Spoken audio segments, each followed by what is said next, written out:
Good morning, everyone, and welcome to Perspectives. It is Monday, February 14th, 2022. How's everyone this morning? Yeah, kind of fast forwarded. I don't know why. But anyway, trust everyone had a great weekend. Is up and about. It's a beautiful morning. Yeah, it was a real nice, cool night, you know. Some parts of the world is below 13 degrees, but here we are in beautiful Grenada and waking up to face another week, brand new week, fresh perspectives. Good morning to all of you viewing us on the various broadcast entities who are bringing this program live. MTV, we are on air and online with you. TNR Communications, Party Grenada. Of course, we must say good morning to those of you on Sister Al's Media in Carrick, Pretty Martinique. A special good morning to all of you. KG9, Mikey Live. Good morning to everyone. I am Brenda Batiste, and internationally, today is celebrated as Valentine's Day. So I guess the proper thing to do is to say Happy Valentine and good morning to our special talk panel of Senator Christopher Diali and Mr. Byron Campbell. Happy Valentine, gentlemen. Good morning, Brenda. Same to you. I can understand now why Byron has on the red tie. Celebrating Valentine's. It's the only tie I can find this morning, That's actually. good, that's I couldn't find any other one. Couldn't find any other tie? No, I couldn't. So I see. it's coincidental. It never occurred to me that as you mentioned, Valentine and red and chocolates and all that, and flowers and roses and so forth. Red is the color identified with the romantic love. Yeah. I suppose red is a color of passion. Passion. Oh, wow. We have some experts here, it seems, you know. I know not about that. Well, good morning to our viewers and listeners. And it's nice to be back. I know we had a 1 week hiatus for independence and all of that. Yeah. And I think based on our last guest, the celebrations went well. Yeah. It would appear. But I just wanted to quickly mention this morning, Brenda, I had an interesting weekend. I went to a place called Sabrina's Treehouse. Oh, A rather interesting experience. A concert with one of our favorite artists and most talented artists in Grenada, Sabrina. I call her my favorite barefoot artist. I just love her for how she does and what she does. Yes. Very interesting show. It's an hour-and-a-half concert, and you get very intimate with the band and the performers. It really, we have some really excellent talent in Grenada. Yes. Apart from Laura Lee, there was a young man, Mr. Francis. I remember his first name. Jonathan, that's right. And really good singers.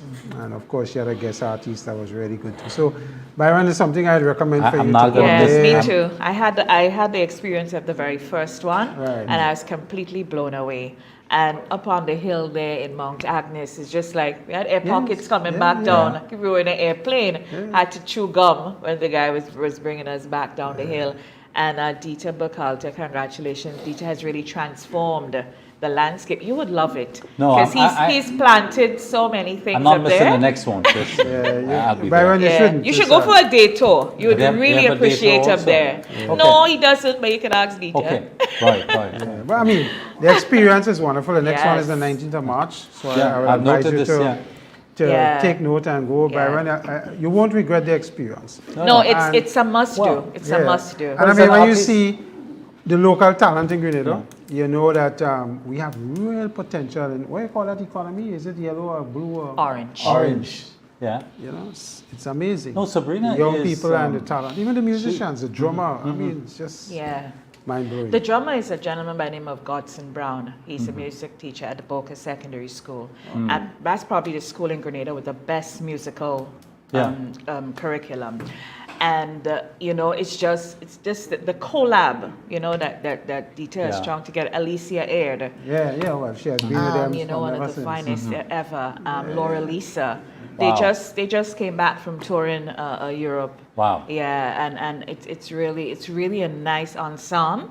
And the ambience, everything, you just transformed, So good stuff. Yeah. I was blown away. Yeah. Yes, it is I plan to attend the next one, Chris. That's So great. yeah, everybody should get the experience. The Sabrina Treehouse concert, it's a must do. I'll be there. Chris, you mentioned, of course, independence, but I'm hopeful, Chris, that, well, good morning all and happy, what day it is today again? Valentine's to all. Red tie.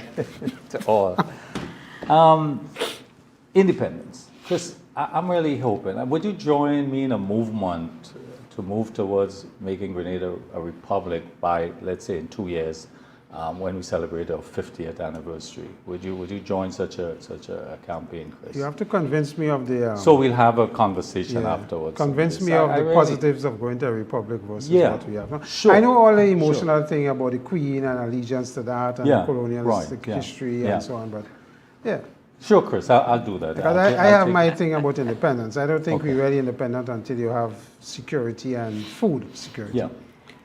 You can't really be independent, so I mean, reasonable, Chris. But there's a few things happen. I think we spend, my own view is that we spend a lot of time debating the literal meaning of the word independence. I mean, and we're not doing any justice to our history really, because to me, what I understood from primary school to now and still trying to grapple with about independence is this quest for self-determination. And that does not end.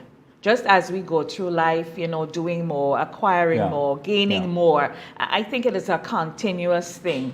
I guess, to speak to Senator Dialli's point, I guess there are certain bars and goals that, you kind of gauge yourself by, like in 5 years, 10 years, 20 years, 30 years, 40 years, whatever. But this constant literal fight about, whether we're independent or not, I think it really had to do with, and it was a political thing, and it really had to do with the quest for self-determination. Eric Matthew Gary, Herbert Blaise, and all of those who were in that struggle. And to me, we are still getting there. Yeah, exactly. Yeah. Chris, my point is, and not to belay this point, is that I think after 48 years, or clearly the monarchy is a part of colonialism, clearly. And I think, I really admire Barbados in terms of how they've moved on this. And I think what caused them, the reason why they can move so quickly, it is not tied into the Constitution. They must have a referendum. Parliament can do this. But I want to keep the conversation right positive this morning. A few things happened over the past 2 weeks, Chris. One, SGU, let me touch on that for a moment. First of all, we heard that they're going to a full reopening in August semester, and that's a great thing, I think, for Grenada, for the country generally. If it happens, yeah. The other thing is that we heard that as a result of, and you can explain this a bit better than I, Chris, the $30 million US that Grenada will benefit from given to the change in ownership, share ownership. That's a big deal. 30 million US is like 80 plus million EC. Exactly. So there's a lot Grenada can do with this. And the other thing positive coming out of the SGU is the DNA sequencing machinery that would allow us to, particularly not only dealing with COVID, but other pathogens and other investigation that will allow Grenada to undertake. And so it tells me a big deal about this partnership, that how we can in fact benefit. We're benefiting from this arrangement. I said it in Parliament. I think the government needs to be commended on this new agreement. That was signed with SGU or passed in Parliament now and to be signed. But the fact that they've used change in equity ownership at the facility and to get some funding from that is an excellent move as well. As well as they have strengthened other areas of the agreement. The nursing program is one. Put in health officials in the hospital, helping with certain health officials, and increasing scholarships for locals as well. So there have been some interesting developments with that agreement. But the money pass aspect of it, that 30 million US, as I said in Parliament, I think it is monies that you don't expect windfall.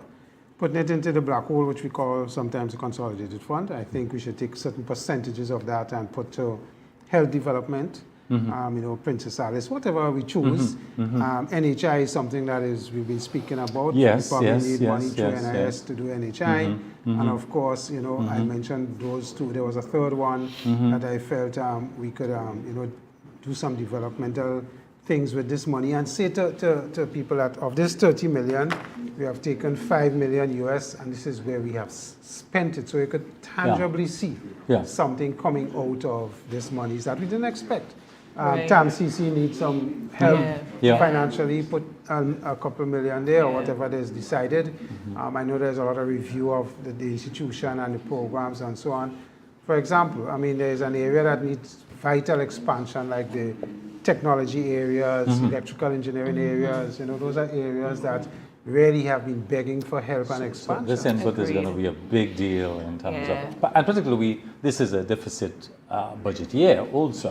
So you can see where this is coming in. It's a really good agreement, government, and kudos to the government and the Minister of Education and our technicians. But I really hope we could use the money and not just sink everything in the consolidated fund. I want to agree with that, because when they, to me, okay, like when we get a grant or if we get a loan for a specific purpose, we normally get details of it's going to do this and it's going to do this by XYZ time.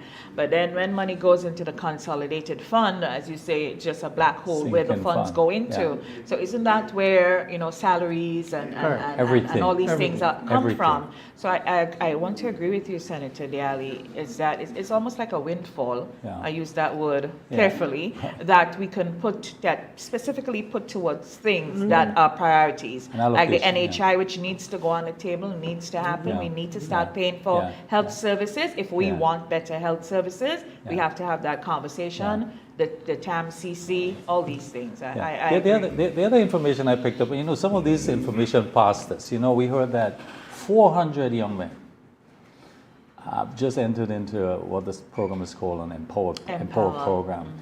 That is not it's focused on CVQs, technical training. I think this is a big deal, you know. This is a really big 400 young men. I think you should stress that part. Young men, young men.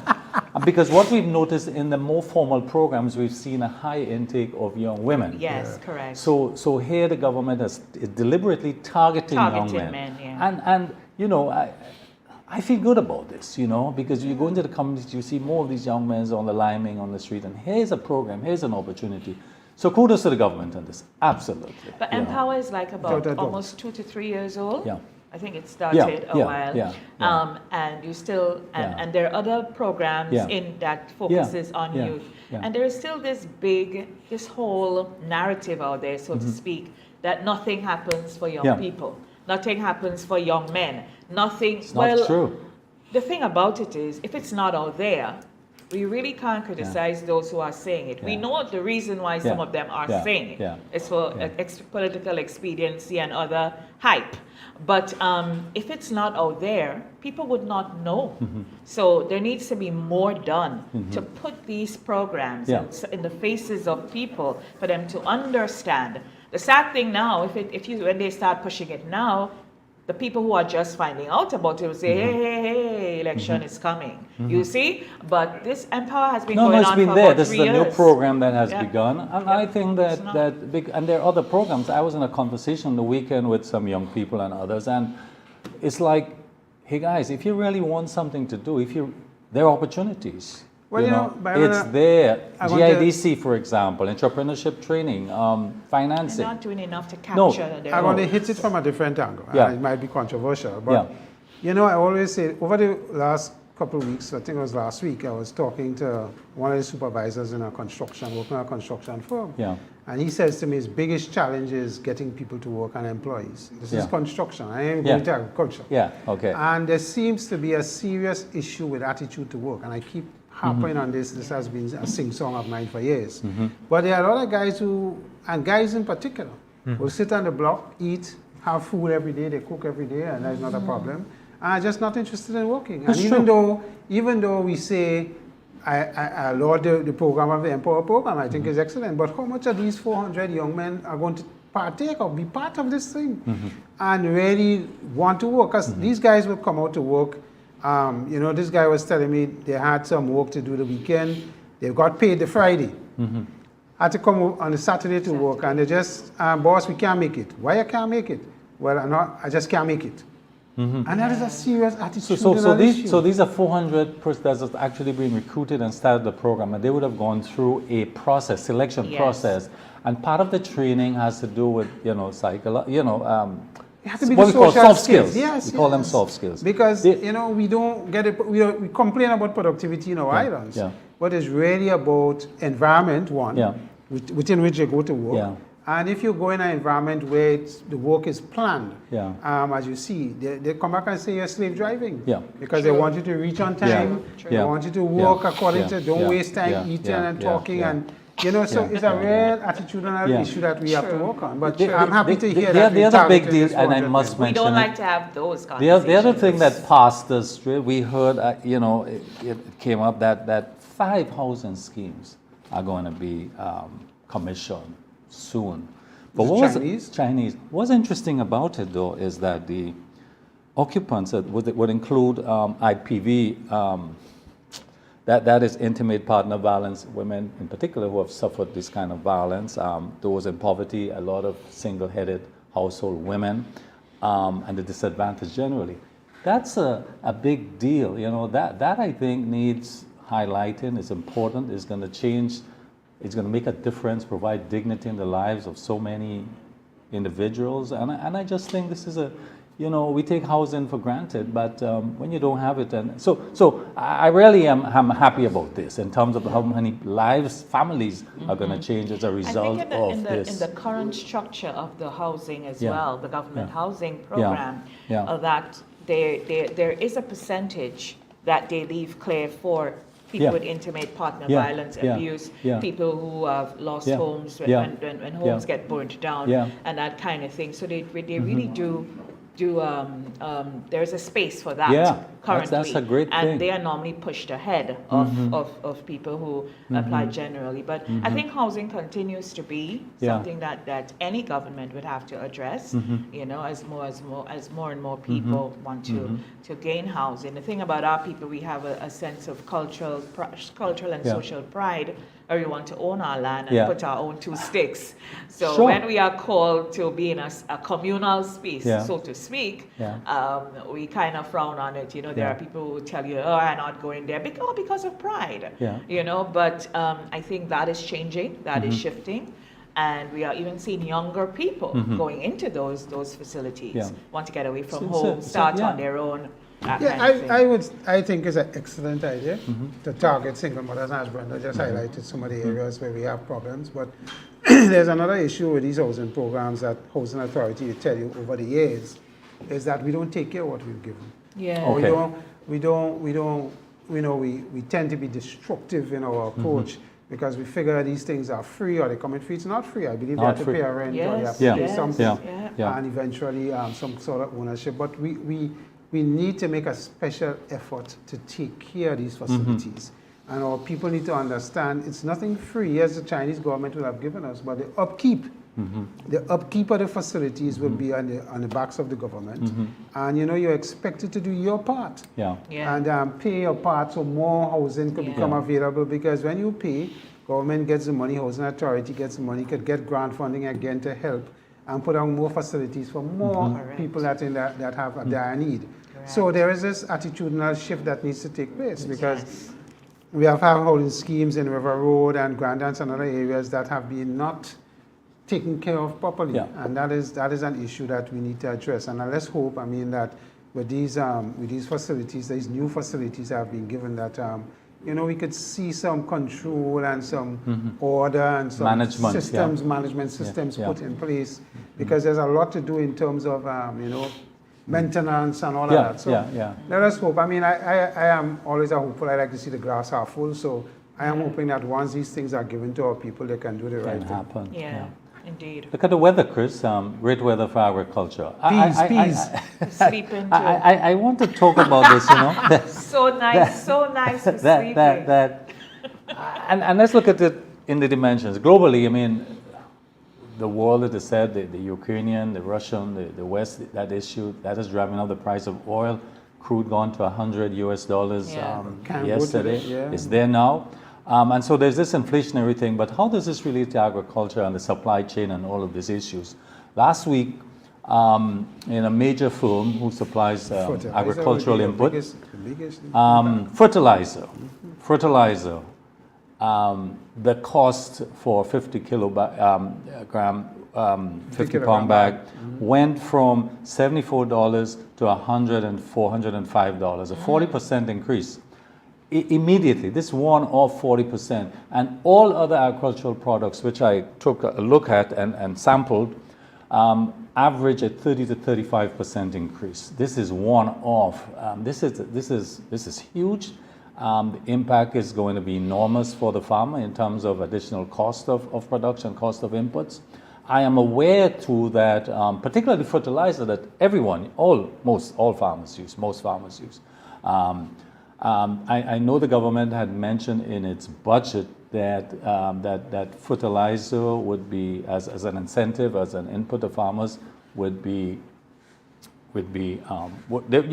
in fertilizer in bulk and give it as a True marketing board. And provide some subsidies. It's a subsidy, actually, and I think this is a great idea. And in fact, I don't know whether they anticipated this major cost increase in fertilizer, but this is something, and we've seen these inflationary prices and these costs in all, not only in agriculture, but in food and in other sectors. So and Grenada has no real control on this. This is supply chain issues and oil issues and international issues, imported inflation. Yeah. So it is something that is a bit worrisome. Very worrisome. I mean, we've seen it in all industries where it's associated with petroleum products, fertilizer being one, of course. Yes, yeah. And those inputs, I mean, I don't even talk about transport costs, but that's another part of it. So there's this inflationary increases that we seem not to have any control on, because the world have a cartel, OPEC, that is deciding what they want to do. Yeah. And the situation with Russia, if that war starts, is going to aggravate it even more. Because Russia is a big supplier as well of both gas and oil. So it is a really tentative thing, but I don't think there is much we could do on our islands except to say, boy, here it is, and I don't think we could pass on all the costs. Yeah. Even though government wants to subsidize some of this, but 40% increase is a significant increase. It's a huge, They can't take all because we subsidizing fuel already at the pump at $15 a gallon and so on. So there's just so much they could do. I think it's a one-off kind of arrangement, but still this would help in the season coming. And I mean, on top of that, you have freighting costs increase, to bring in the fertilizer. I mean, there's a lot of things happening, and you can't even get your stuff as you want it. Yeah. So there's a lot of things going on worldwide economically that is pressuring the great US, and all of them are struggling under these inflationary increases as well. When you see the reports about food increases. And Mr. Campbell prefaces his statement about, the increase and all of that by mentioning, how cold the weather and the temperature and all of that. And we just have to, a lot of these things as well are being driven by climate change. Yes. Only last evening I was looking at a feature on 60 Minutes where the producers of wine, in Champagne and Bordeaux, France, how they were speaking of, imagine one of the oldest companies, one of the oldest family companies in France. They were established since 1613, something like that. Right? It's now the great granddaughter running, and she is saying that they were not able to produce a bottle of wine last year, 2021, because of the effects of climate change and what it has done to the grape. The grapes have not been producing grapes. Conversely though, whatever they get, the quality is really good. So even the price of a bottle of wine, we love our champagne and our fine wines in these spots. That too is going to be impacted. So we really have to pay attention to globally how these things happen, and start taking more care here and treating our golden apples and all the things we ferment. Seeing how we could, and I know the Mr. Tobias Clements, one of the best wines I've ever tasted came from his hands. Okay. So I hope it's something that he continues to do. I don't know if he leave it off as he into the politics, but Mr. Clement, a lot of talent there. Wine. Okay.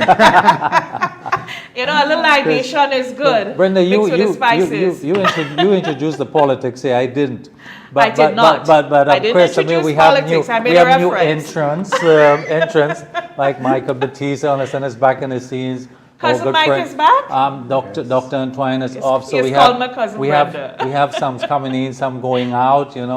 It's quite dynamic out there. Yeah, I think there is this holding your breath to hear who are going to be the candidates put forward for the various constituencies. Because I think NNP announced 2 already. There's Nolan Cox and the gentleman Nimrod Oliver. So Nimrod Oliver, but you haven't heard anything else from anybody else. Yes, And I think that, of course, Michael just said that he's joining forces with Mr. Prudhom's son to bring back GULP and run on that. Cousin Mike going in the GULP? GULP. Oh dear. And bring that party back to some semblance of life, as he said. So that is another. But Byron, at the end of the day, we have a lot of these parties coming back. You have independents, and you have to ask yourself, if they are to attract votes and fragment the votes out there, whose advantage will it work towards? Which party? Is it the opposition, NDC, or the incumbent NNP? And this question has to be how that is going to work out. I suspect once you break up the voting, NNP has a block. But understand too that part of this could be a strategy. If I organize and I show strength, and there is an opportunity to merge, which is always open, then that's my bargaining tool. My bargaining tool is my strength, But there must be some realism attached to that. Yeah. Because clearly, I think we are very wary, W-E-A-R-Y and W-A-R-Y, about mergers. Historically, it has not done any good for us. Yeah. So let's just forget that. Because we the voters will just see it as expediency. Real or imagined. Tobias Clement will have announced that it appears, I shouldn't say announced, it will appear that his discussions with NDC to merge or whatever facilitation didn't work out. Oh, okay. They've been talking for months. You have Dr. Sincere, who is one of his appointed Senate members, who have now officially joined the NDC. And she has? Yes. Okay. And has agreed that she's going to be part of the organization. Oh. So, you're seeing some fracture in there already. Okay. And the question, I think, Senator McQueen as well has indicated that she may want to run as well as an independent. You don't know if Tobias will run independent. Senator McQueen, Rolanda McQueen, yes. Right. Okay. Right. So there is. Which constituency is she? Well, I believe she's a her business is in the constituency of St. Andrew Northeast. Northeast, okay. But isn't Senator McQueen, she's from St. Andrew, is she? She's from St. Andrew. Right, okay. but I know her business is in the Northeast. Yeah. So you're seeing all of these various so what's your projection for the next election? It's going to happen before June? But what we're projecting, we could only project what Well, yeah, we're looking at the signs. We're looking at the opinion that it's going to happen before June. Before June. That's my opinion. Oh, you mean what, the date? The dates, yeah, the dates. I thought it was results. And a lot is going to be dependent on how ready the parliamentary elections officers or POs are ready. Yeah. And once they have indicated they're ready, I think the boss will let registration. I went to, was it last week, to my constituency to re-register, for the new ID and so on. And I asked some questions. What's the level of new registrations? And she said, the officer told me it's a trickle. It's nothing. According to the elections, I think there's a big thing with the new ID. Yeah. And that's the problem, I think, because I think this year it is part of the law that says you have to present an updated ID to vote. In past elections, they would let that slide once your name on the list and so on and so forth. I think they want to enforce it this year because they've been getting a lot of criticisms about not following the laws they ought to. So they've been encouraging people to go and get your ID renewed and updated. Those of us with the expired. Yes. But you will be allowed to vote. I'm to understand. Even though you have not, you don't have once you have some form of identification. Well, I suppose so. Again, it's one of those things. What would be critical is your name is on the dated. And you can go online. They have their site. I went online to check my status, where I'm voting, and so on. So that's still and that's why I say maybe in your constituency is probably different, and that has to do with the machinery in terms of, because registering people to vote is a big deal, whether you're in or out of government. And I've been paying attention weekly, really, to the numbers of people that are registering, and it is very high, especially in St. Andrew. Okay. Especially in St. Andrew. That's a good thing. Those constituency numbers, you can see them going up. You can see, so there are some operatives out there, I don't know for which party, who are increasing the numbers of registration. So there are people out there who are working. So maybe that's what it needs to be looked at. I mean, I was surprised when I looked St. George's South. Over 10,000 people in the South now. I mean, that's eligible huge, to vote. That is huge. Yeah, St. George's South and St. David is wild. Yeah. At some point in the future, we may have to talk about how we split those, you know. But I think there is a clear indication that there is some serious work going on. As I say, I look at the parliamentary elections office, how the numbers are trickling. I don't know who walk in, who ain't walk in. Right, exactly. If it's green, yellow, orange, or pink. No. But some people are working. The other point before we move on has to do with the level of violence that we're hearing in the local communities, you know, that what is contributing to this, and it's something that we need to put a handle on. The police was talking about it and encouraging how to settle dispute and, you know, without being violent and so on. I think there's a good segue into what our next program guest settle disputes. So probably we could break and bring we just get on Facebook somebody saying that Mr. Victor Philip was also announced for St. Patrick West. I guess that's for the NNP. Yeah. Okay. So we have Victor Philip for St. Patrick West, Nimrod Oliver for St. George Northeast, and Norland Cox for St. George's South. The Great South. The Great South. Before June, Chris. I'll keep that in mind. So when you say the election, before June? Yeah. I know that. You'll be talking to Doc? We have a bed. No, we have a bed. You've been having secret talks with the doctor? If I lose, I bring peace for him. If he lose, you have to bring orange for him. One of those things. Projection is... I am sure every day Doc wake up, he's probably in the bathroom thinking, well, all right. Nah, that you had the data not that time. But there's something intrinsic, you know, we had the opportunity to make this date predictable or to have a fixed date, and we threw that away. It made such a difference. Imagine in opposition, it puts you at a disadvantage. You don't know. It does. Yeah. You don't know. Yeah. No referendum. But we had an opportunity. But that's the point. That's the point I'm making. Date. You know, we didn't take this. Yes. You know, very unfortunate. So we have to live with what we have now. Good morning to my esteemed Grenadians, Dr. Francis Alexis and Mr. Ruggles Ferguson. Good morning. Thanks for your hard work. It's a running joke we have. Anyway, folks, we need to, before we go in to bring out our guests, we must hear from perspectives this morning. Extend condolences to the Antwine family on the passing of Mrs. Ursula Antwine.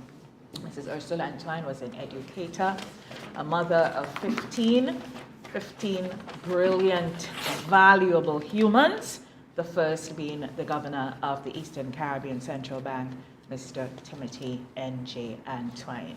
Our condolences to all. Ms. Antwine really worked hard in the community, in school, in church, at the prison, wherever she met individuals. She had a heavy influence and impact on their lives. May she rest in peace, and may we all live in the example of Ursula Antwine the Great. We take a break. We'll be right back.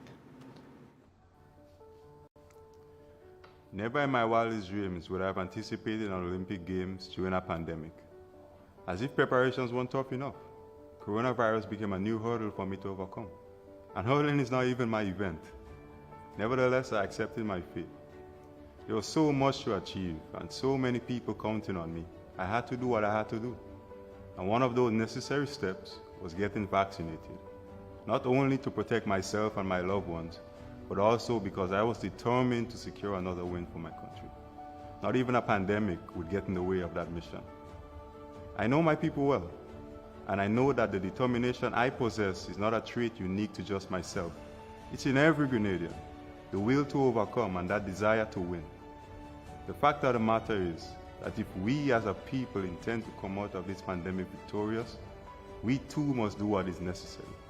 We must follow the protocols, such as social distancing, wearing a mask properly. We must listen to the experts. We can make certain lifestyle changes to boost our health, like exercising regularly, eating the right foods.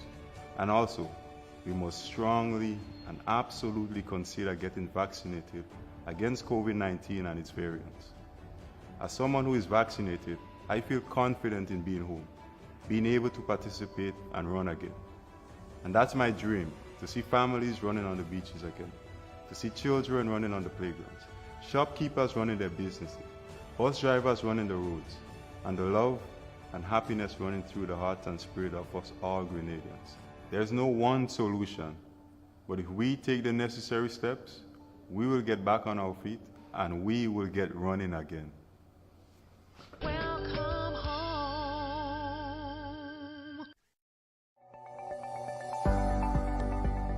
Get Vax. It's your best shot. Hello. A message from the Ministry of Health.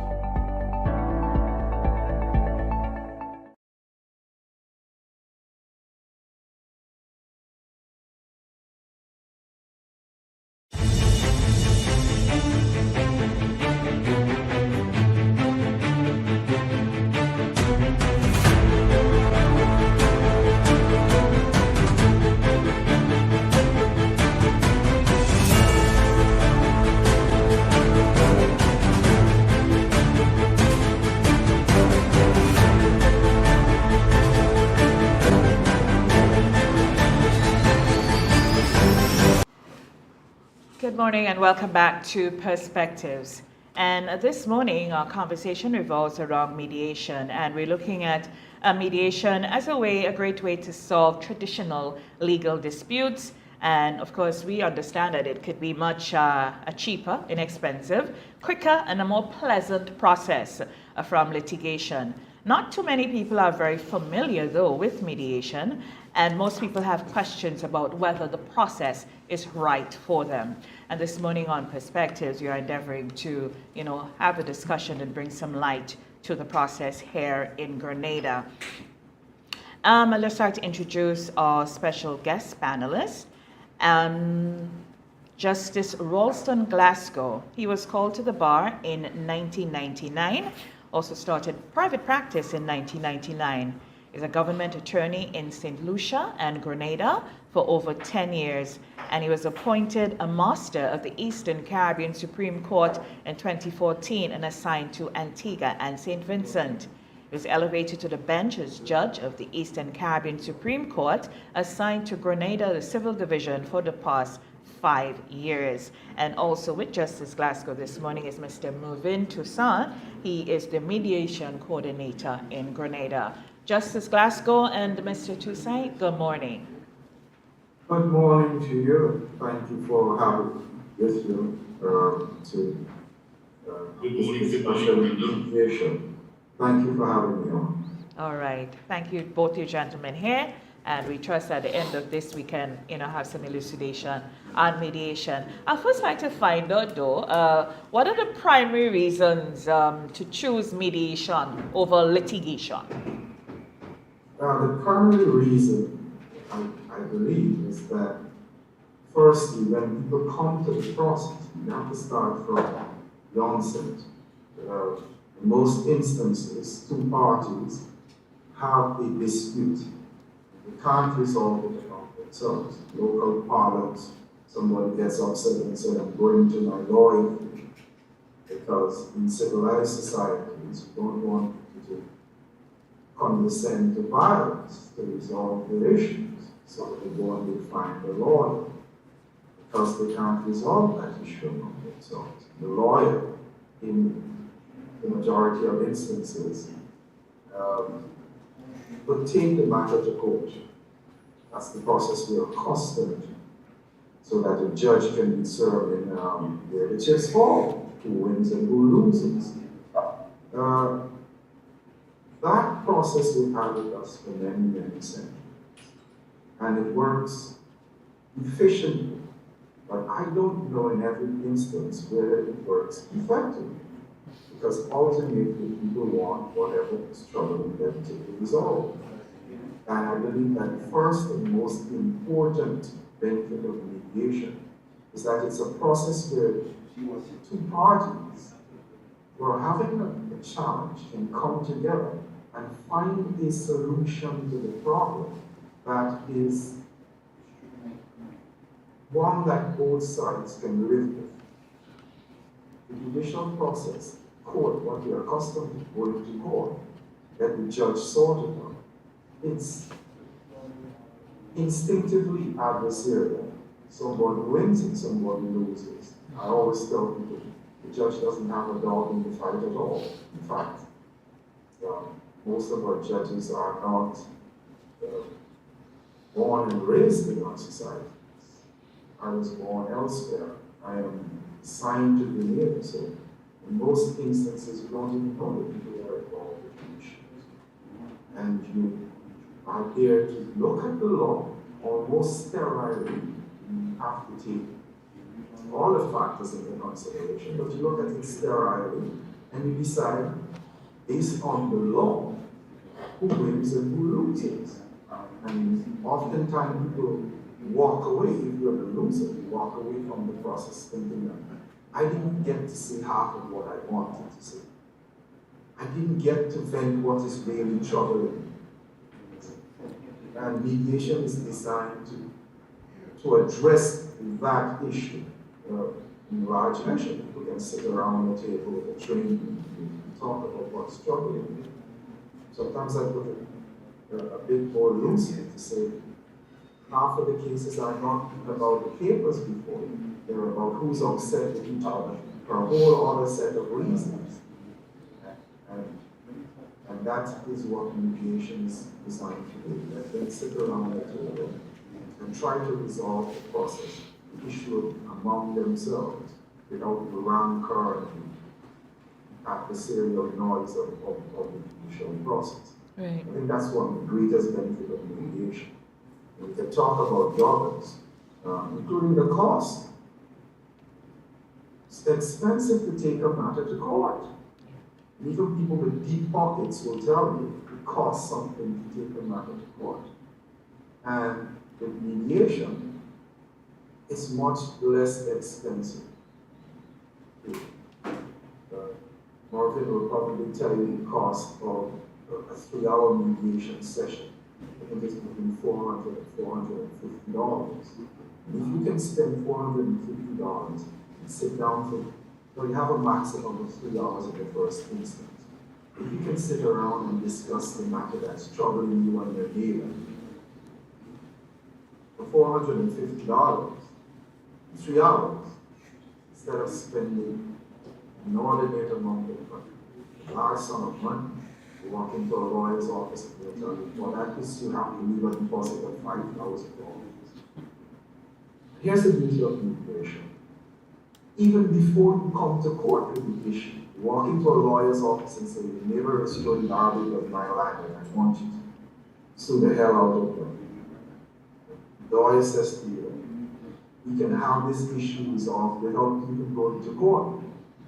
The beauty of mediation is that even before the case is filed in court, you can have a scheduled mediation session where you sit down with the person and the trained mediator. It sounds informal, it's not loose processing. It's very well organized. And you can sit with somebody and resolve this for $450 in less than 3 hours. So there you have the cost. So the first thing is that you have the benefit of you resolving the issues among yourselves, rather than having the judge sit and look at it and say, you win and you lose. That's the first great benefit. And the second benefit, as I indicated, is the cost of resolving. Yes? And the third great benefit is the time it will take you to resolve a matter. Most people in the society who have had cases in court would know, but one of the greatest complaints is the length of time it takes for matters to be resolved in the courts. Sometimes for years, your matter is going on in court. The person who filed the case might have died. Their children might be fighting the matter in court. Their children probably die and still fighting the case in court. No, it's not that bad.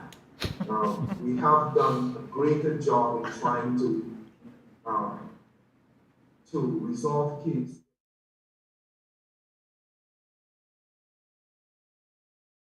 The time for a case to be resolved is significantly reduced, but it takes some time. You know, ideally it takes between 18 to 24 months for a case to be resolved. A simple case. The more complex the case, the longer it will take to be resolved. With mediation, the rules provide that ideally you should resolve a matter within 45 days. So can you imagine? You have a dispute with someone and you can resolve it hopefully within 45 days in the first instance at a cost that's far reduced, and you have an outcome to that case that everybody who is involved in the case can walk away saying, I probably didn't get everything I wanted, but I'm happy to know that I am the one that crafted the result. So in an expanded way, I hope I've been able to articulate what are the benefits, the three great benefits of mediation. So, good morning to you, Judge, and morning to Mr. Toussaint. I will probably bring in Mr. Toussaint on this discussion. And sorry, Senator Bialy, you're speaking about here again. So, good morning again. I hope you're hearing me better. I said my question is going to be directed to Mr. Toussaint to talk about mediation in Grenada. How long have we started this? I know it's primarily in the civil side. I must apologize, I'm not hearing you clearly. Yes. We probably, I don't, Mr. Toussaint, you're hearing me? Mr. Toussaint, are you hearing me?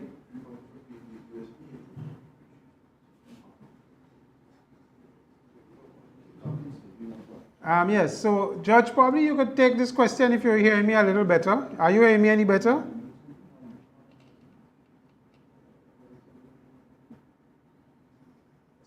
Judge, you there?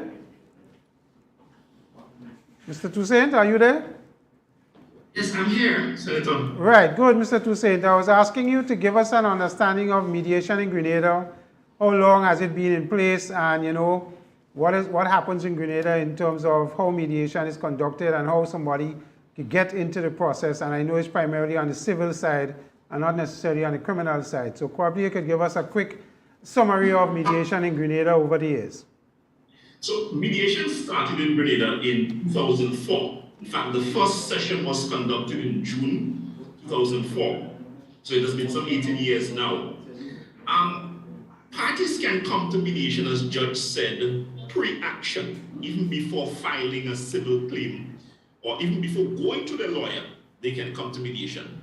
Once both disputants agree to engage the process, they can just simply contact the mediation office and say, look, we have a matter that we need assistance to settle, and they can come to mediation. We would go over the requirements with them and tell them what are the expectations. We would have them select from the roster, because we have a roster of trained mediators, and they would select someone that both parties are comfortable with, and we contact that person and we settle the schedule, and the matter can be mediated. And what is the success rate of mediation in Grenada as far as your figures would indicate? The success rate, well, the settlement rate, I should say, right, is around 50%. So for every 2 matters that come, 1 is settled. Not bad.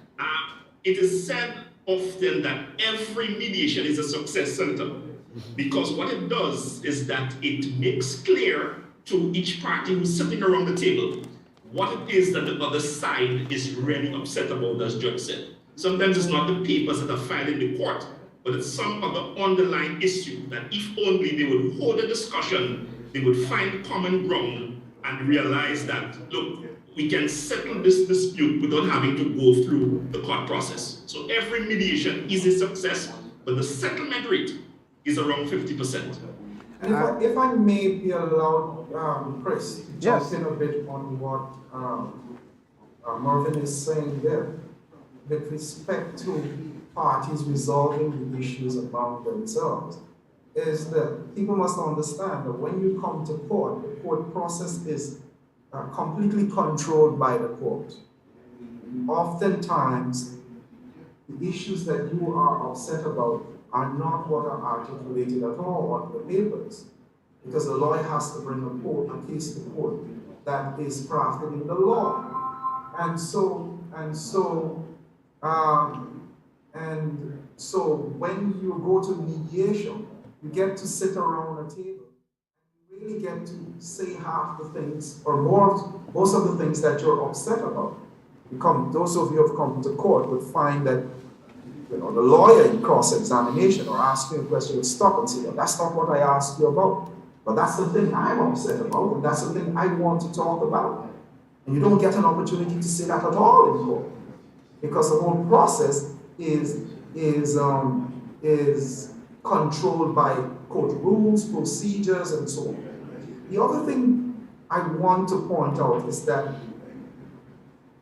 most people are overwhelmed by the court process. It's not an easy thing at all to go to court. You sit there and all these people are dressed in black. They're trained in arcane rules of law that you have no idea about. And we try our best as judges and as court officials to make people as comfortable as possible. But the mere image of the court process is intimidating for most persons. And some of it you can't even unwind, because it is indeed a serious exercise. So when people come there, they're oftentimes already intimidated by the process. The beauty of mediation is that unless you walk there with your lawyers, you don't see too many people in black and white and robes and so on. It's an informal exercise where you sit around a table with a trained mediator and possibly your lawyer, and you have a discussion about issues, and you talk, like Marvin said, about everything that you're upset about. And other beauty about it is that people must also be informed that you don't even have to have a lawyer to go there. That's great news, you know. Yeah, very, very important. You don't have to have a lawyer to go to mediation. Yeah. So you yourself can go to the mediation and sit around and discuss among yourself with the trained mediator. And the mediator is not there like a judge. The mediator is there to help you navigate through the process.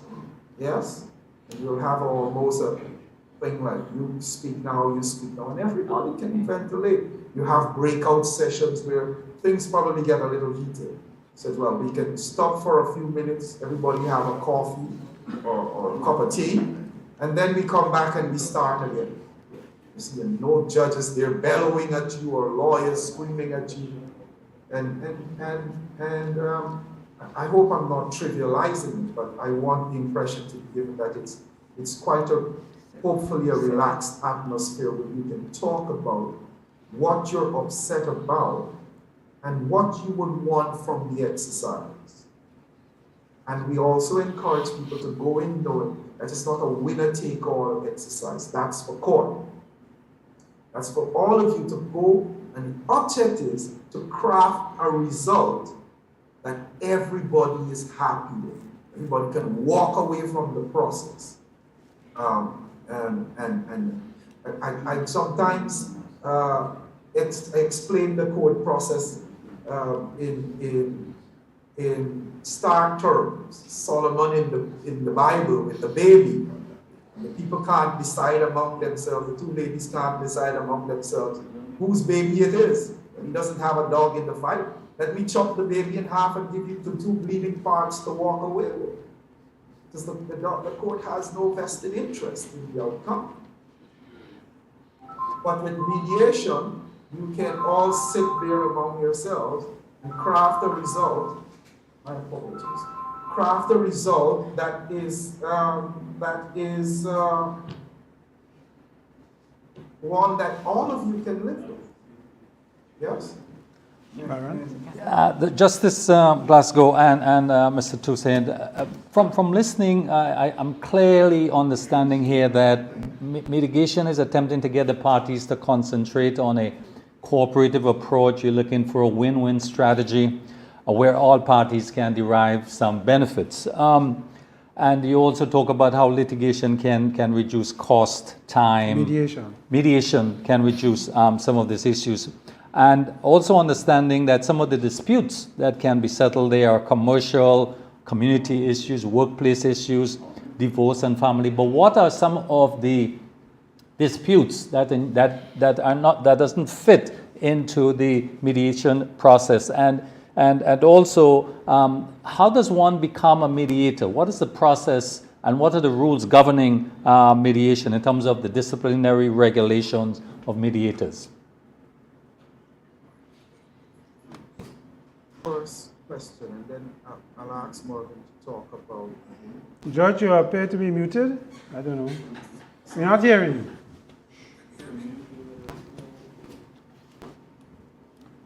Are you hearing me now? Yes. Yes, we are. Right. Yeah, so I will talk for a minute. I think it's a two-part question. Yeah. Yeah? I will talk for, sorry, if you can recite the first part of the issue. I'll ask Morgan to speak on the qualifications to become a mediator, but there was a second part to your question.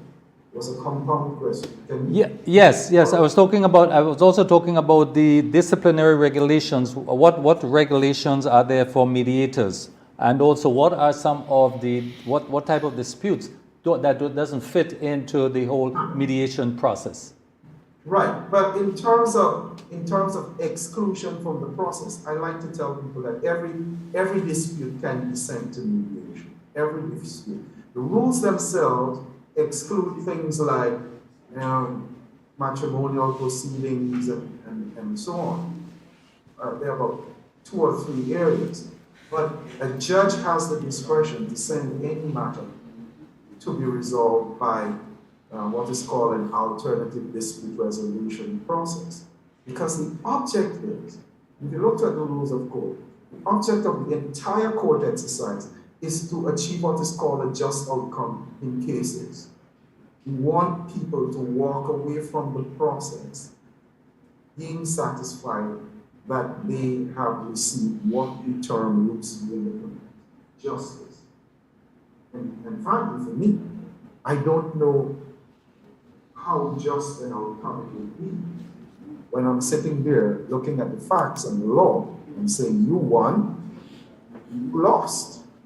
In many instances, that is indeed what is considered a just outcome. But I would suggest to you that a just outcome, in my view, is one that both parties can walk away with a feeling that, especially, I didn't get everything that I wanted, but I have an outcome that I can live with. I can feel comfortable that I can live with this outcome. And if that's the ethos, then I believe that every matter is capable of being resolved by mediation. We're doing a lot of these exercises because we want to change the mindset when it comes to dispute resolution. Because we live in societies where you're upset with your neighbor or your business partner or whatever, and you get up and you say, I'm going and get my lawyer, and you think that you're going to sue the bloody hell out of this person. The culture ought to change into how can we have a resolution of this matter that settles most of the underlying issues, and we can walk away with everyone being happy with some aspects of the outcome. That's a better way than people having the winner take all and the adversarial fight.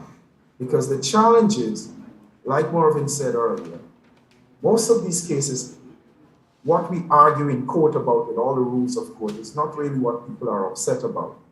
And in many of the winner-take-all instances, people walk away with a sense that they didn't even get to be heard.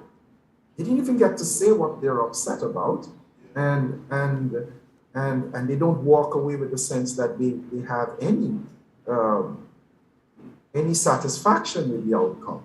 And mediation, in large measure, can address those concerns. You see, in some jurisdictions, in some countries, in fact, you don't have a choice. When you get up and you say, I'm going with my lawyer to sue you, the lawyer says, we're going to sue the hell out of them. The lawyer files a case. Those rules of court make it mandatory that before the case gets to the judge, you have to have a mediation session. So in some countries, you don't even get to see a judge before you have gone to mediation. The judge, or let me put it another way, the judge does not even see the case until and unless the parties have gone to mediation and that mediation has failed. Like that. Yes? And mediation is such, we are so serious about people having that opportunity to sit among themselves and resolve their issue that we've even set a target of trying to have as many as 95% of the cases filed in court resolved by that process. That's how much we're interested in people sitting around a table with a trained mediator and resolving their issues in a timely manner, in a less expensive manner, and in a way that they feel invested and satisfied by the outcome. Yes? So that was the long answer to your question, that all matters are susceptible to being resolved by mediation. And the second part that I will address in terms of addressing concerns with mediators, there are rules of court that says how a mediator ought to resolve a matter. So I'm glad you asked that question, because the mediator cannot get involved in the outcome at all. And the mediators live in our society in large measure. So the person cannot even mediate in a matter if they have a conflict of interest. Yeah. They know one of the parties very well, they may be involved in business with that party, they may, for whatever reason, they cannot mediate that matter. Yes? And if they do, they can be disciplined and they can be removed from all further mediation. So in terms of regulating the mediators, yes, we do have strict rules on how this, because it's not anybody who gets up and go and sits down and helps you resolve your issues. No, we don't. It's more serious than that. These persons are trained. They go through a screening process. They're selected by strict criteria, and there are strict rules governing how they conduct themselves once they're in the room with you. And they can't tell you what to do. They can't tell you what the outcome should be. And they are there to just help you guide the discussion for you to resolve the matter. Yes? I think Marvin will quickly address for us what are the requirements. I believe that was the third part of your question, on the requirements to become a mediator. Yes, thank you, Judge. To just take off from where you left, mediation is governed by a practice direction that is issued by the Chief Justice of the Eastern Caribbean Supreme Court. The rules of court gives the Chief Justice the prerogative to issue practice directions. And mediation is governed under practice direction number 6 of 2020, reissued. Every jurisdiction has a national mediation committee. The chairman of the committee is Justice Glascow, and different members, there's a member of the Bar Association, the Trade Unions Council, a representative from the Attorney General's Chambers, and so on, would form the mediation committee. There is a code of ethics that is contained in the practice direction that governs the conduct of mediators, as Judge said.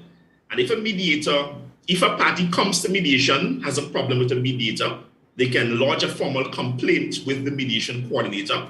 The mediation coordinator would then take that complaint to the mediation committee, and the mediation committee can set up a subcommittee that deals with disciplinary action and can take certain action, we would investigate the matter and would apply whatever outcome is necessary based on the findings of the disciplinary committee.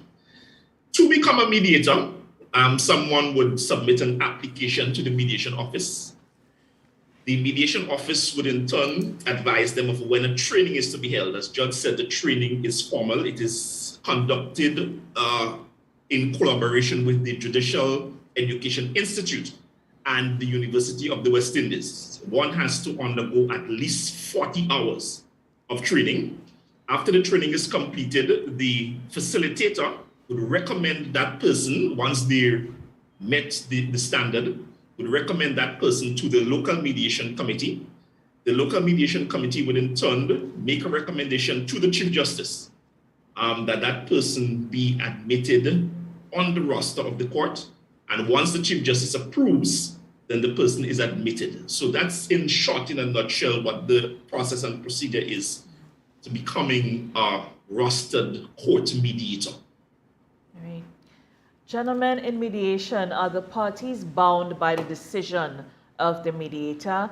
And secondly, how can I find a good, reliable mediator? Right. Yeah. I like both questions, but I think that the first question exposes, if I may be permitted, a bit of a misunderstanding. Because if I recall your question, it says, are the parties bound by the decision of the mediator? Right, so the explanation of really is really for an understanding of the process. So in court, you're bound by the decision of the court. In mediation, how is that different?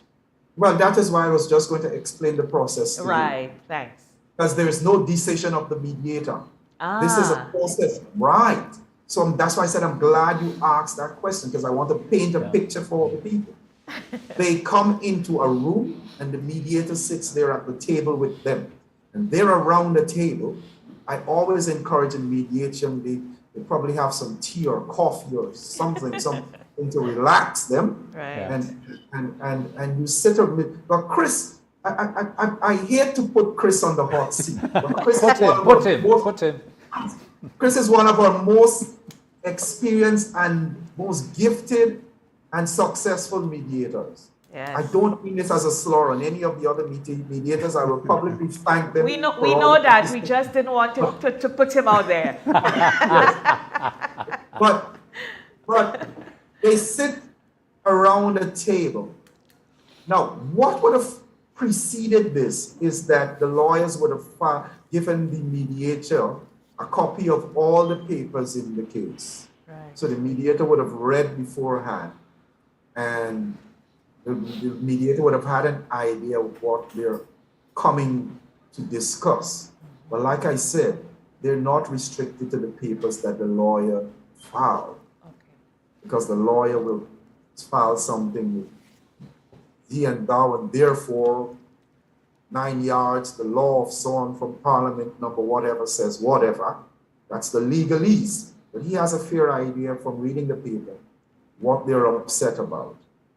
And they would sit there, they would introduce themselves, he would introduce himself or herself, and they would talk about the process and what mediation involves and so on. And if I recall the process correctly, because I've been out of practice for nearly a decade now as a judge.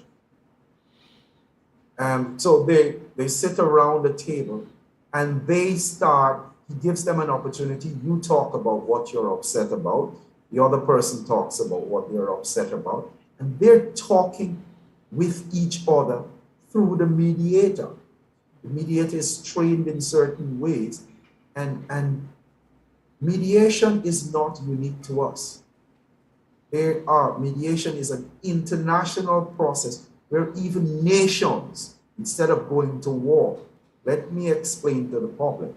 A lot of wars are averted. We hear about a lot of wars, but we don't hear about a lot of them that don't happen because you have dispute resolution processes even between countries, and they do it every single day. Grenada goes to dispute resolution very often for many reasons.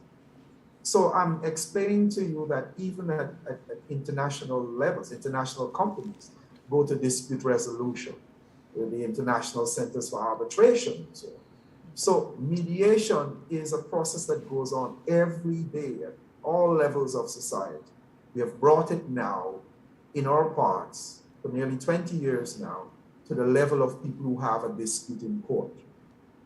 And so they sit around, give them an opportunity to sit around a table and discuss what they're upset about with a trained person to guide the discussion. Right. They're not talking to that person, they're talking to each other. So that person's not deciding anything. That person is not there like a judge telling them this shall go this way and that shall, then the judge decides what the outcome is. I think that's the answer to the query you had about, do they have to live with the mediator's decision? There is no mediator's decision. The only thing that comes out, hopefully comes out of that process, is something that the two sides decide. Here, you owe me $50,000. I am bringing you to court for that $50,000. Or I don't like you throw your garbage on my property, or whatever people argue about. Or this property I thought was my family's property forever. Why are you on it?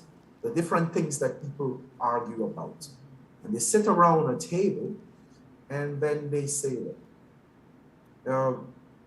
Oftentimes, like Marvin says, sometimes they start talking about very simple things. Like, you have been my neighbor for 100 years and you suddenly woke up and stopped telling me good morning.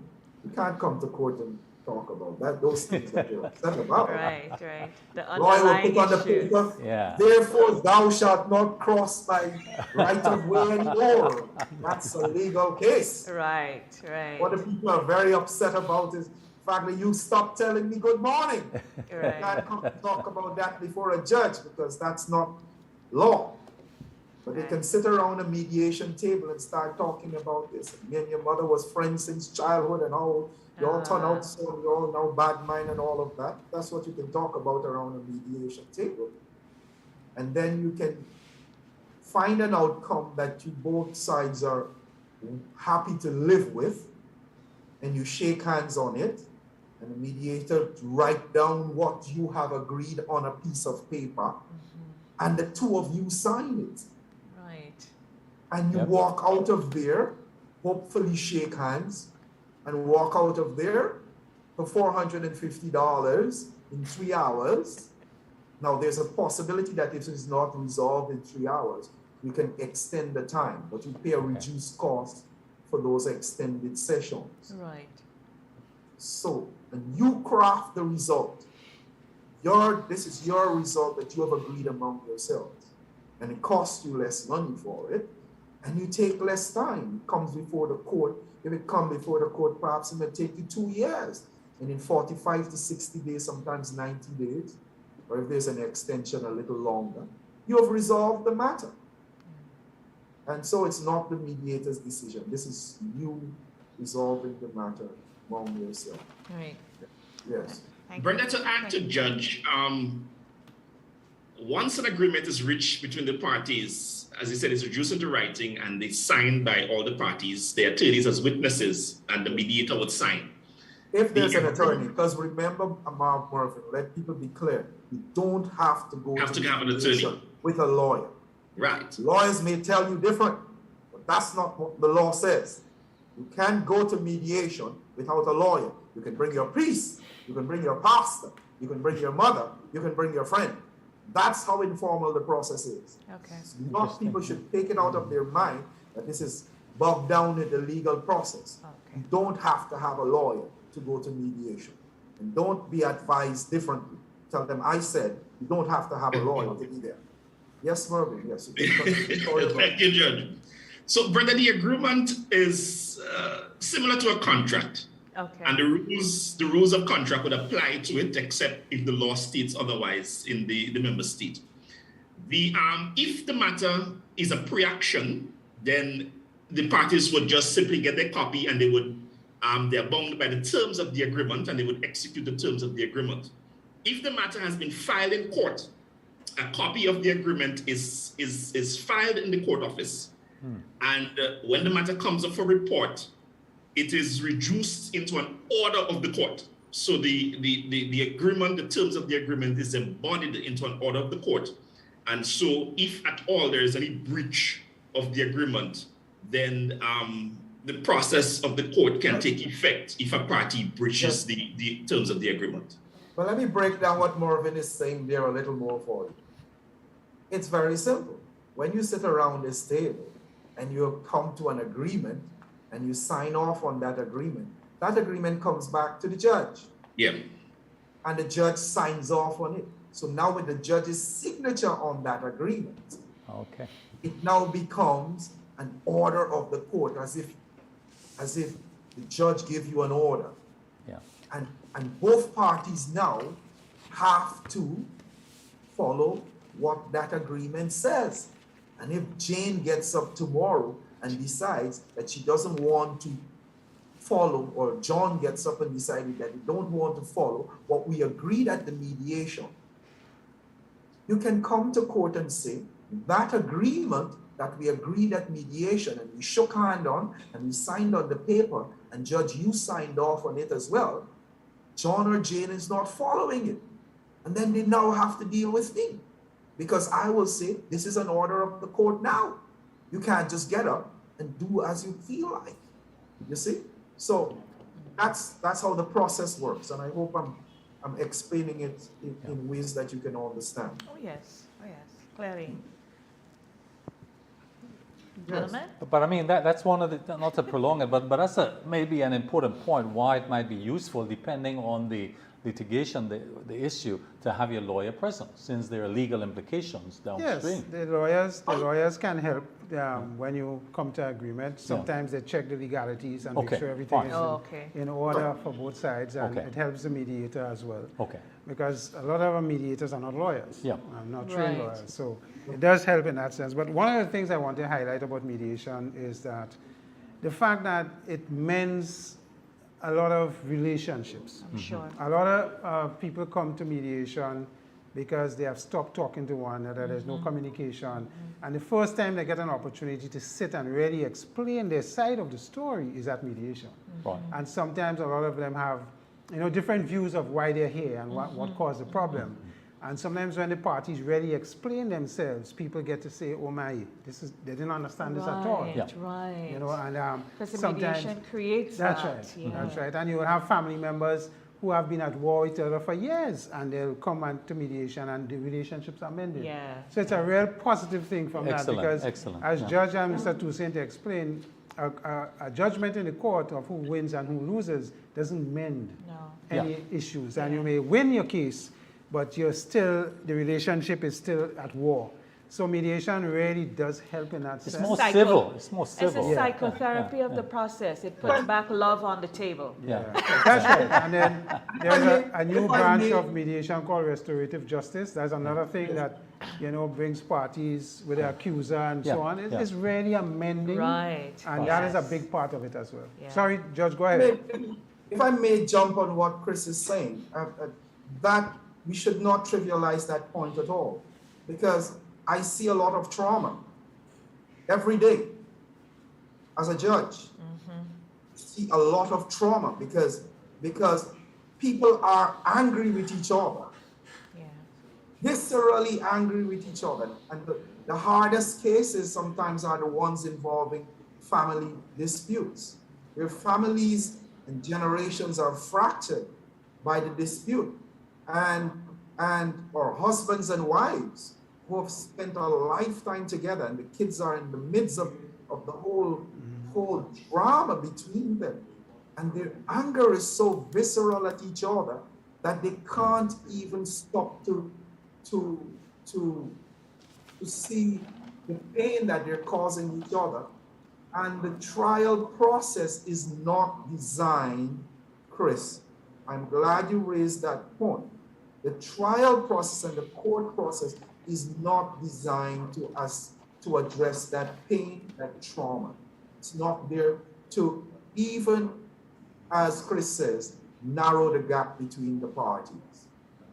In mediation, you get You get to sit, like I said, and vent all these things. In large measure, I am not guaranteeing that it would heal the wounds. But what I can say to you is that you have a greater chance, a greater probability of finding that place of healing between yourselves when it comes to those painful issues.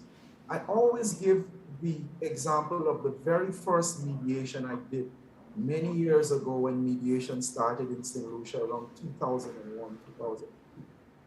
The first mediation I ever did as an attorney, I thought the judge was crazy because these two people did not like each other at all. The man had put the woman out of the house, and the woman was now suing through her lawyer saying she wants her share that she spent a lifetime with him building up. He put her and the child out of the house. And these two people just, in my view as a lawyer, simply hated each other. And the lawyer and I on the other side, we're going to war for our clients. And we want the judge to beat the hell out of the other guy, another party, on behalf of our lawyer. Here's a judge saying, go and speak with a trained mediator about the issue. And Marvin and Chris will tell you, I give more details of the story when we're having our sidebar or committee meetings. But I'll tell you, the long and short of it is that those two people sat, remember, I'm saying that that's the papers the lawyers filed. I filed papers saying my client was entitled to her share of this house. So she lived all her life with this guy, gave him a child, helped him build a house, whatever. He is saying he has put her out, he doesn't want to be with her anymore, and she's not entitled to anything. And we're battling in court, and the judge sends us to talk at mediation with two people who simply hate each other, or apparently so. When they got to mediation, Chris, that's the thing that changed my mind forever about mediation. That is why I'm so passionate about it. These two people sat around the table. In fact, at one time, they asked the lawyers to stand outside, and we were standing outside in the corridor. I got back to the point Chris made about the involvement of lawyers quickly.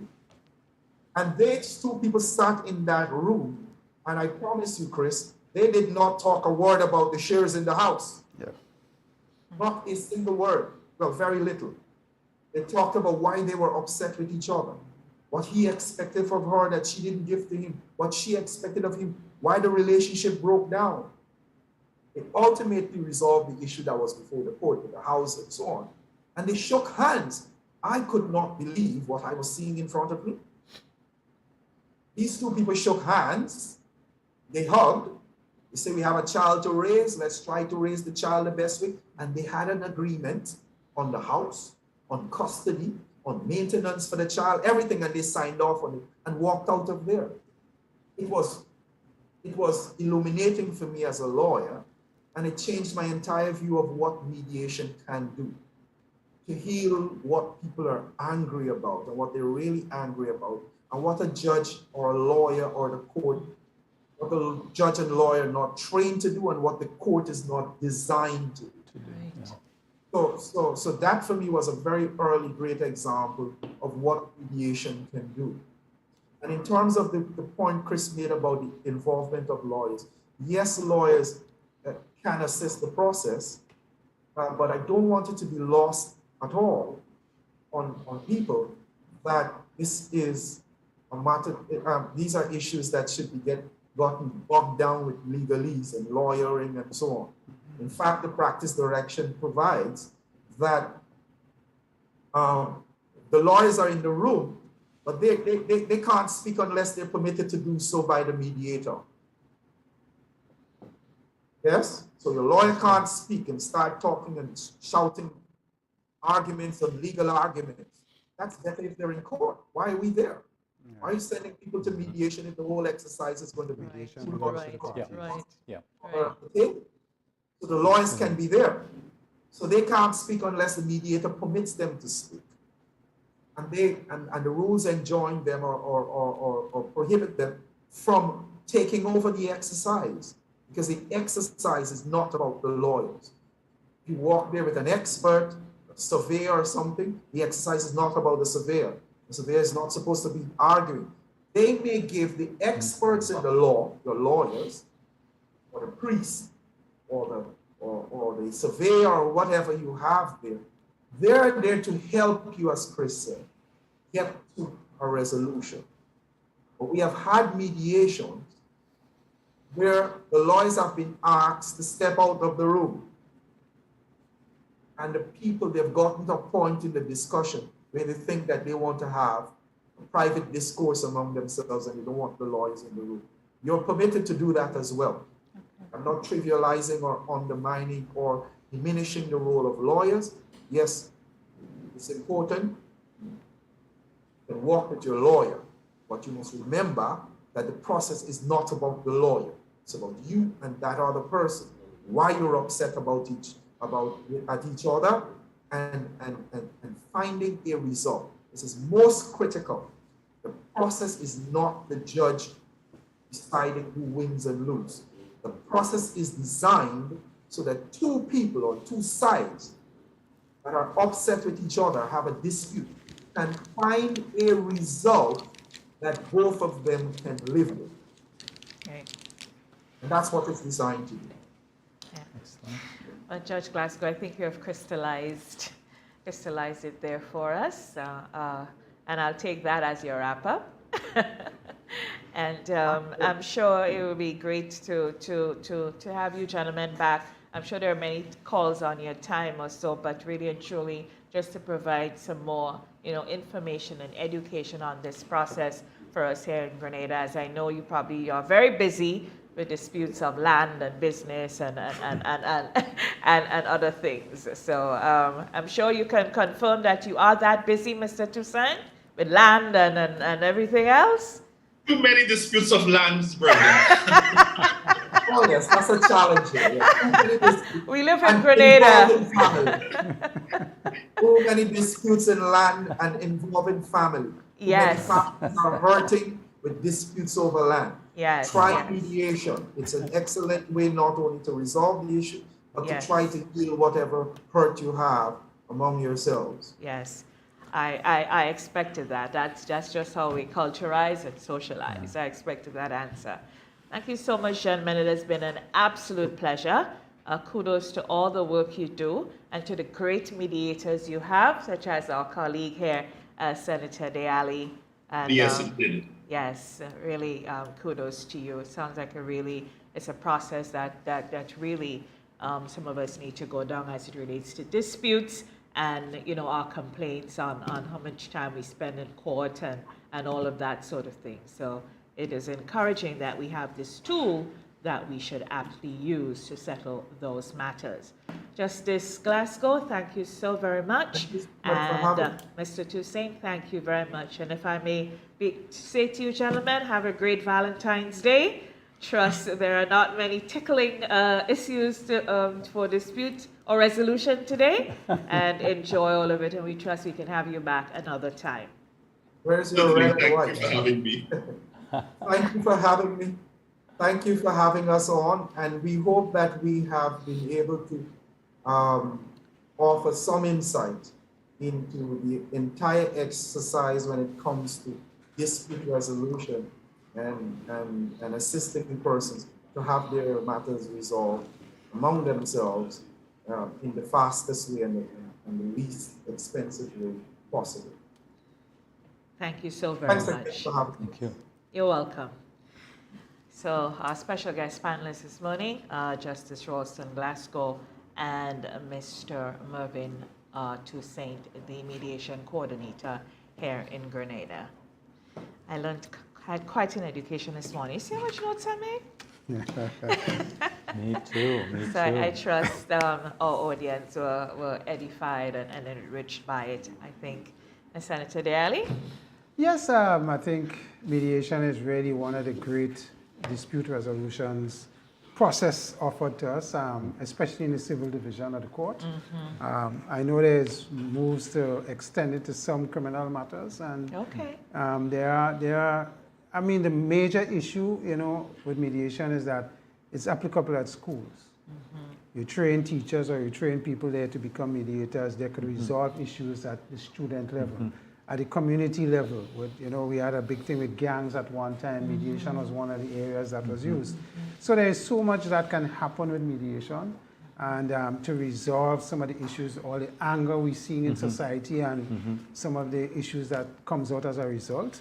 So if you could get in early, we try to train police officers as well to deal with mediation, because they're on the front line with certain issues. That's right. And it is one of those things that we try to encourage a lot in the society. And the more we get trained mediators, the easier we believe we can resolve issues that could lead to more complex issues. So it's just one of those things that we want to encourage. And as I wrap up, I want to spend 2 seconds, Brenda, to talk about this book. It's called The Grenadian Football Mystic, Peter Perry Pounder, 1927 to 1988, written by Mr. Fitzgerald Naka Joseph. It's an excellent read. I just want people to take a look at it. Right. It is one of those books where we highlight a Grenadian son, a genius, as a matter of fact. If you look at the exploits of this gentleman, very simple life, a fisherman and so on from Guelph. But when you read, and you read the testimonials from people who played with him, he played at the national level and so on, you recognize that I never knew about a guy called Peter Perry Pounder. No. So it's educational for me to know that we had such geniuses in the sport and so much years ago. And it's just one of those things that we need to highlight our people more. Yes. And put them in some sort of memorial that will, immortalize them, so to speak. And it's really something that we should encourage our folks to read. And the author in particular, Naka, he's been doing excellent work documentation. That's great of him to do this. Yeah. This is his third book, by the way. And, so he has done good work. Yes. This Excellent. is just quality. Hardcover. Yeah. Brenda, you can have my copy if you want to read and bring it back. I know What you did love it say? to read. Brenda, just reader. Brenda, just open the first page, Brenda, and read the This week I'm on Derek's book. No, what did he say? What did he say there in the endorsement? I'm on Derek's book for the third time. What did it say? To Christopher Daly, character is like pregnancy. It cannot be hidden forever. Wow. Yeah, I like that. Wow. Character is like pregnancy.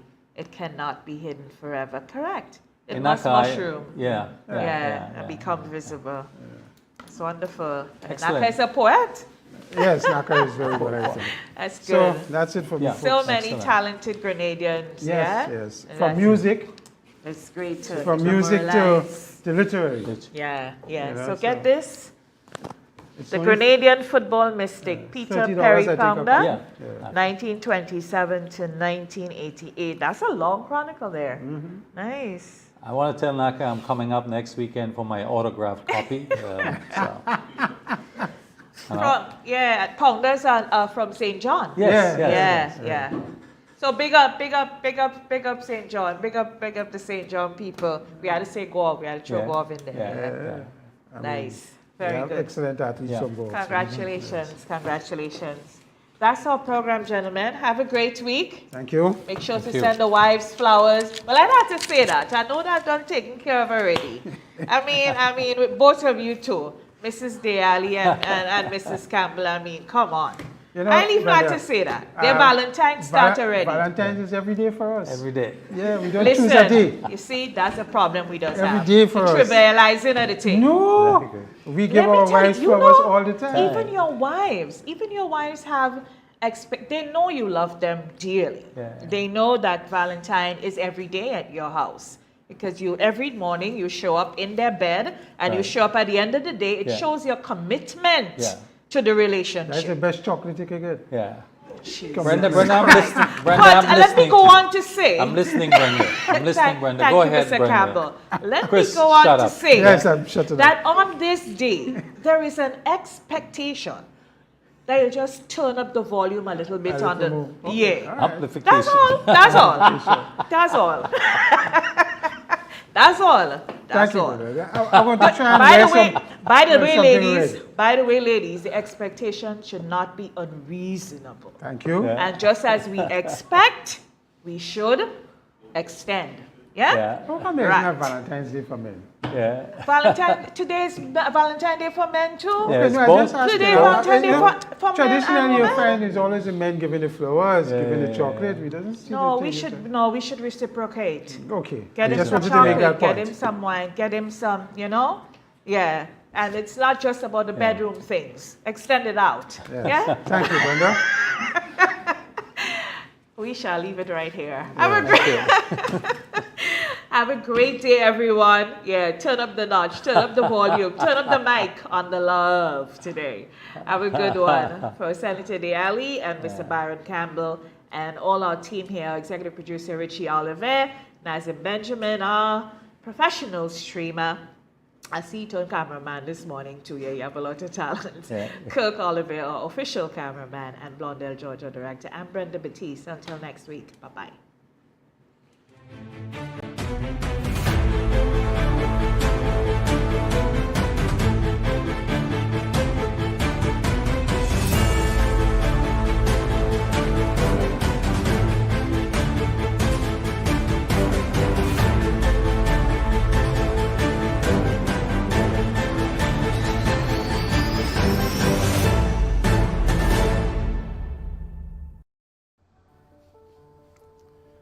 Never in my wildest dreams would I have anticipated an Olympic Games during a pandemic. As if preparations weren't tough enough, coronavirus became a new hurdle for me to overcome. And hurdling is not even my event. Nevertheless, I accepted my fate. There was so much to achieve and so many people counting on me. I had to do what I had to do. And one of those necessary steps was getting vaccinated. Not only to protect myself and my loved ones, but also because I was determined to secure another win for my country. Not even a pandemic would get in the way of that mission. I know my people well, and I know that the determination I possess is not a trait unique to just myself. It's in every Grenadian, the will to overcome and that desire to win. The fact of the matter is that if we as a people intend to come out of this pandemic victorious, we too must do what is necessary. We must follow the protocols, such as social distancing, wearing a mask properly. We must listen to the experts. We can make certain lifestyle changes to boost our health, like exercising regularly, eating the right foods. And also, we must strongly and absolutely consider getting vaccinated against COVID-19 and its variants. As someone who is vaccinated, I feel confident in being home, being able to participate and run again. And that's my dream, to see families running on the beaches again, to see children running on the playgrounds, shopkeepers running their businesses, bus drivers running the roads, and the love and happiness running through the heart and spirit of us all Grenadians. There's no one solution, but if we take the necessary steps, we will get back on our feet and we will get running again. Welcome home.